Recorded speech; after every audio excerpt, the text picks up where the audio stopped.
You're listening to the Grit to Growth podcast. Real talk with real business owners and professionals who built their freedom the hard way and now want more time, money, and impact. Hello, everyone, and welcome back to the Grit to Growth podcast. I'm your host, Levi with Mailbox Money here in Sioux Falls, South Dakota. Today, I'm joined by Trisha Dohn, the founder and CEO of Well365, a company that's transforming how organizations approach workplace well-being and mental health. Trisha, welcome to the show. Yeah, thank you so much for having me. Yeah, we appreciate you taking time out of your day and joining us. Trisha, if you wouldn't mind, can you give the people kind of your background and story to start with? Yeah, definitely. So I am the founder and owner of Well365. I started the company in 2016, but prior to that, my background has always been in healthcare. So I had worked for a couple of the major health systems and did corporate wellness. But after probably about a decade or longer of doing that under that corporate umbrella, I decided that I really just had that passion and felt like there was a gap in how kind of this work was being done. And so took it upon myself to start my own company. And we're going to be going on 10 years here in just a couple months. And so learned a lot throughout that journey, have had to pivot, learn a lot about entrepreneurship because that wasn't really part of what I thought my journey was going to be when I first, started, but certainly have learned a lot. And the work that we do is just very impactful, rewarding. And we, serve a lot of folks. So Well365 primarily is a corporate, like you said, a corporate wellness and mental health company. We serve employers and employees. So we work with different corporations, locally, regionally, and even nationally in providing corporate wellness services and mental health for employees of these companies. Okay. I do want to dive in kind of more how you guys are doing that. But before that, would you mind taking us back to that kind of jumping off point and talk to us a little bit more about when you made the transition from a corporate job into doing your own business, what all that was like?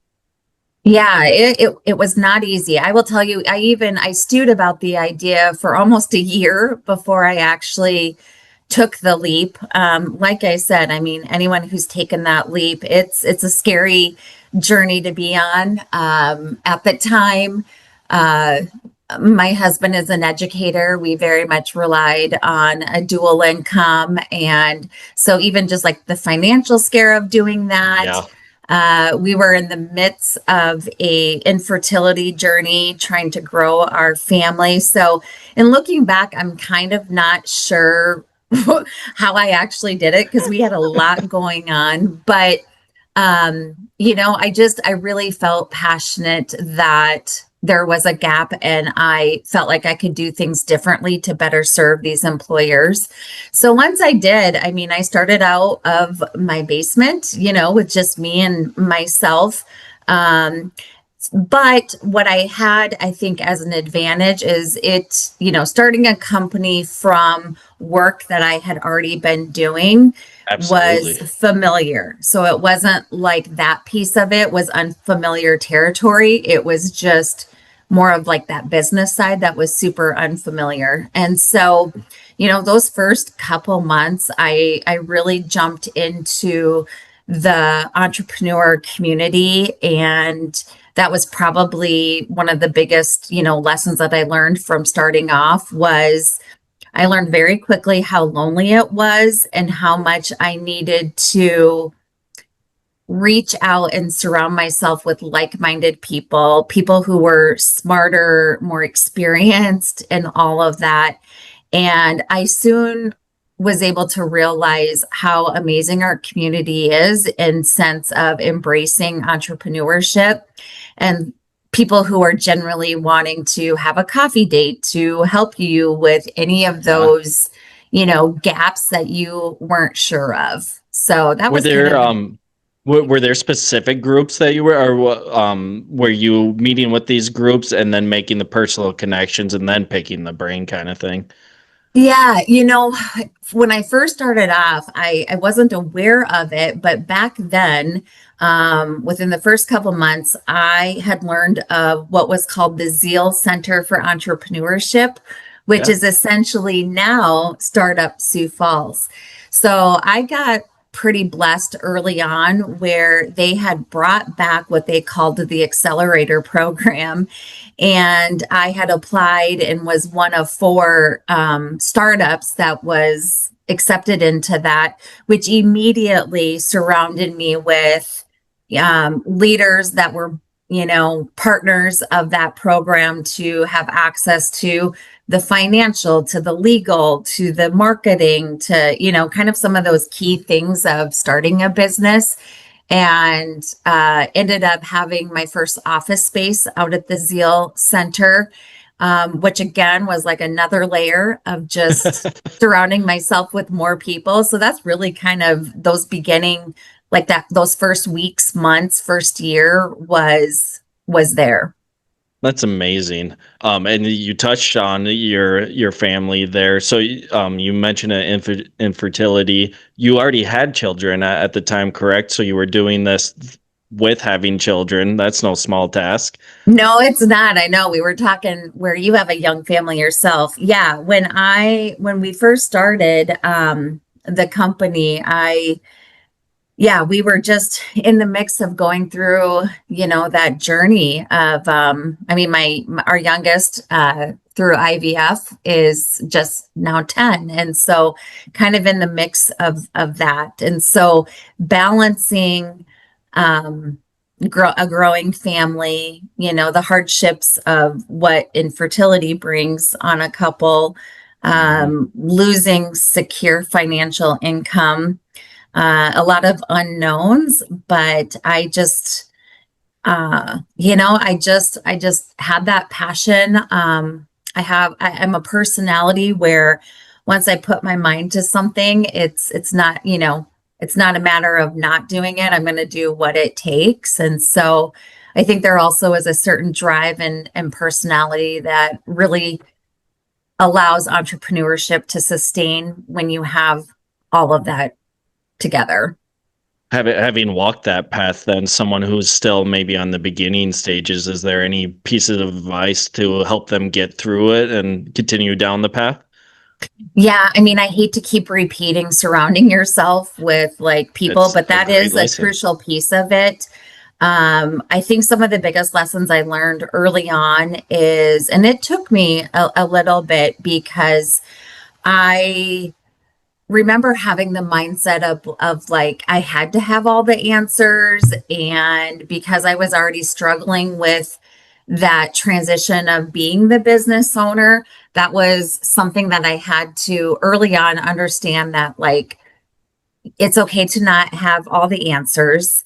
So that's a big lesson, which is almost a podcast within itself. And then Yes, it is. the next lesson is that I learned is because Well 365 is a service industry, I knew kind of what services we were going to be providing. I knew I guess I felt like we were experts in that.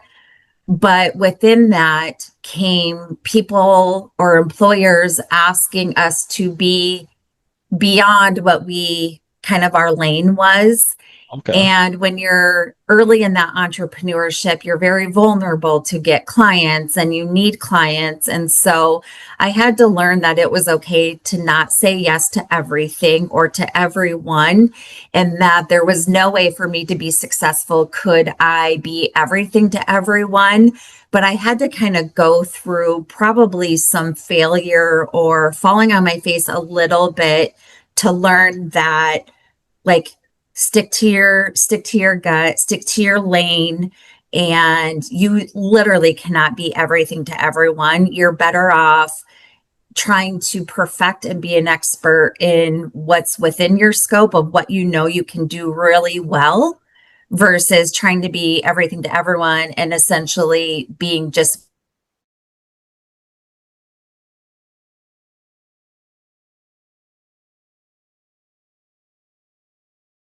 Might have lost a connection there for a Yeah. second, I think, on my end. Yeah. Would you mind repeating just that like last 10 to 15 seconds? Yeah, I know. I was gonna say, I think I lost you there. So I'll just kind of repeat because I don't know exactly where I left off, but I would Thank you. say, And we'll just make a cut there. okay.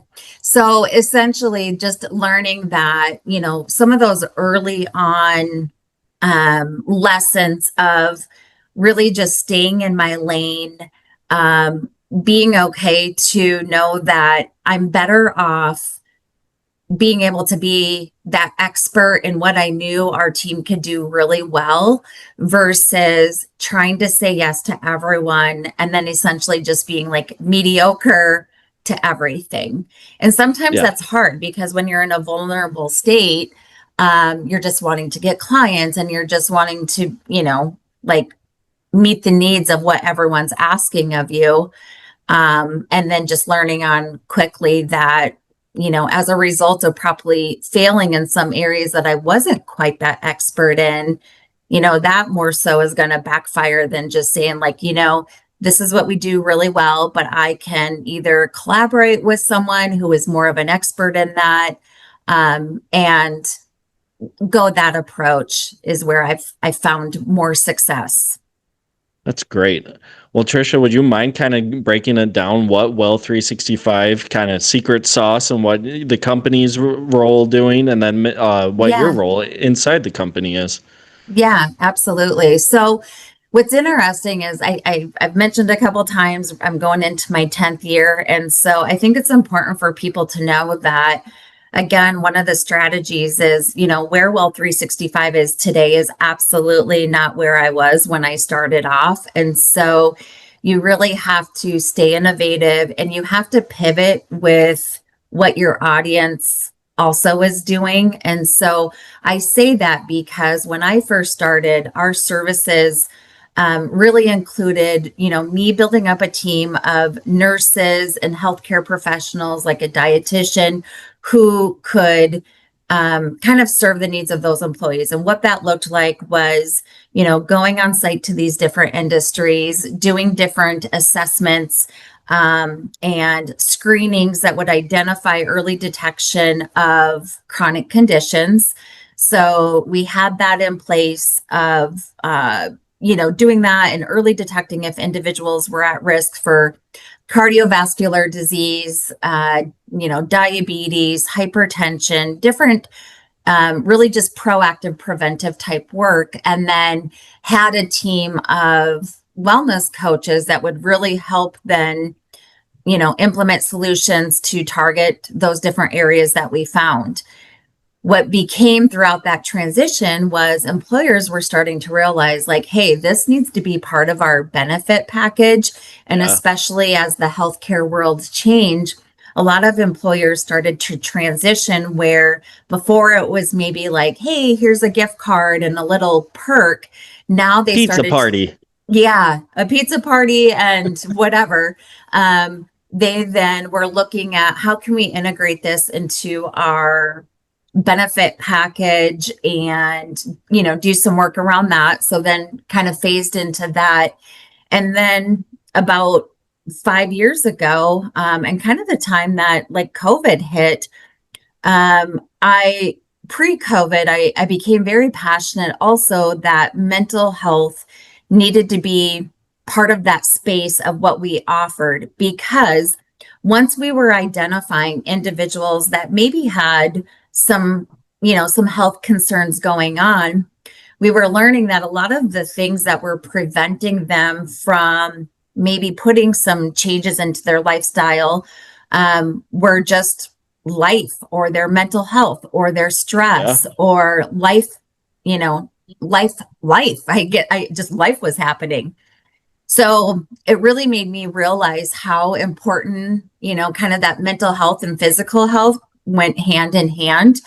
And so that was a huge pivot in my business where I then took another pivot of adding mental health to the services that we do. So I've since Great. built a team of licensed mental health providers, and fast forward where we're at now. I mean, we serve as an employee assistance program to many employers. We provide on-site one-on-one counseling. We have an office where folks come and receive counseling.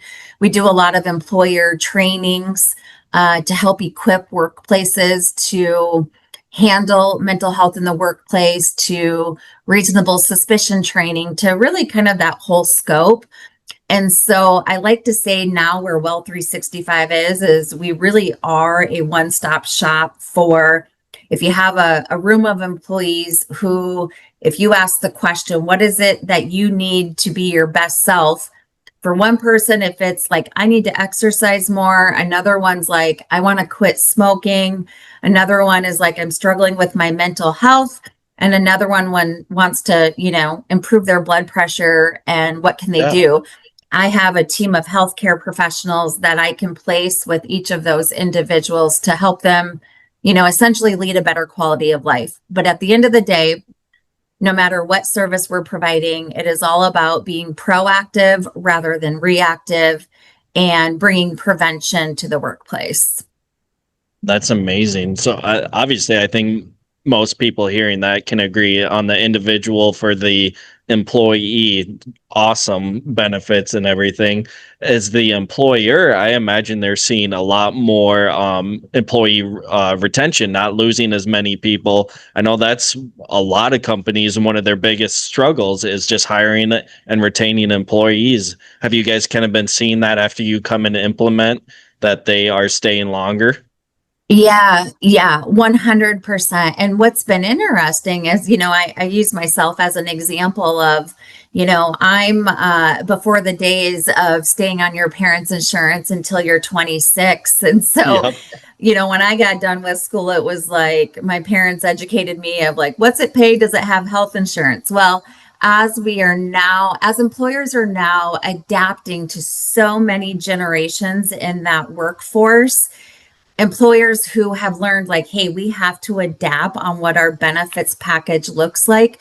There are so many statistics out there and data that shows that this younger generation coming into the workforce is so much more vested into their health and their well-being and the stigma of mental health. And so how they've offered benefits from, 2015, even 10 years ago cannot be the same way, because guess what? You're dealing with a complete different generation. So when we're able to say, hey, we offer these, and when you're looking at a recruiting, resource of what do we offer versus our competitor, when you're able to say to this possible employee that, you have access to a dietitian or a nurse, or we offer on-site mental health counseling. All of these resources not only are available, but it's a way to show that like we truly care about you. People want to feel cared about, valued, important. And when they are taking care of themselves, when they have resources to be the best selves, it's huge. And then some of the employers are even extending that into family members. And Wow.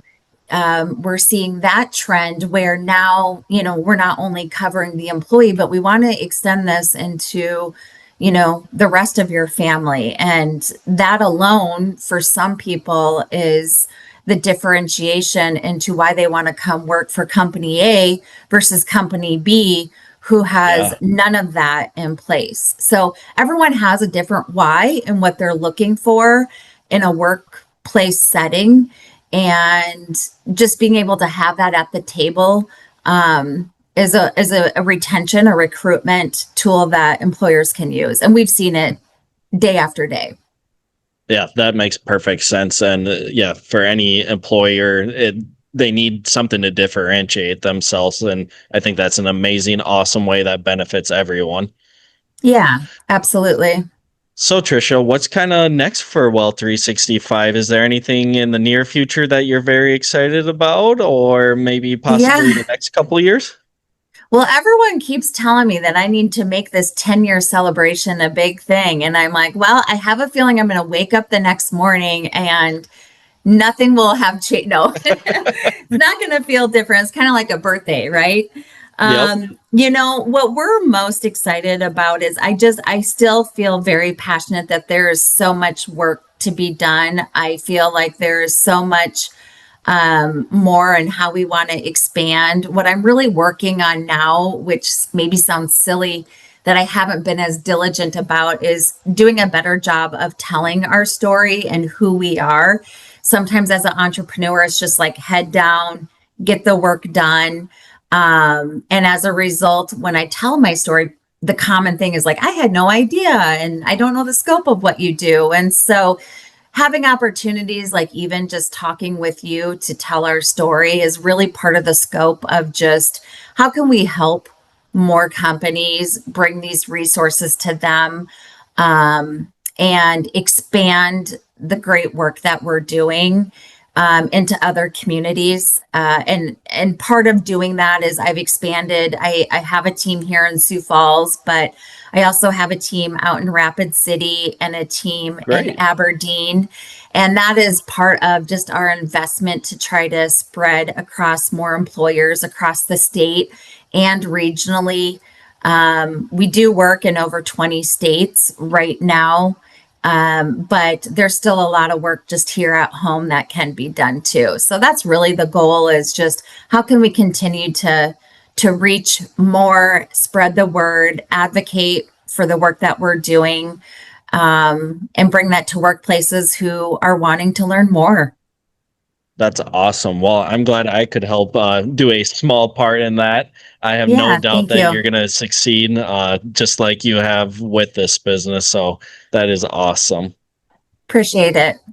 Trisha, thank you for joining us today, sharing your perspective and story. I think it's a great reminder that success doesn't just come from strategy, it comes from caring about people. So thank you again.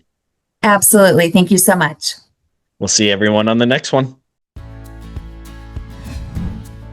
Know someone with serious grit and a great growth story? Send them our way at grittogrowthpodcast.com/guest.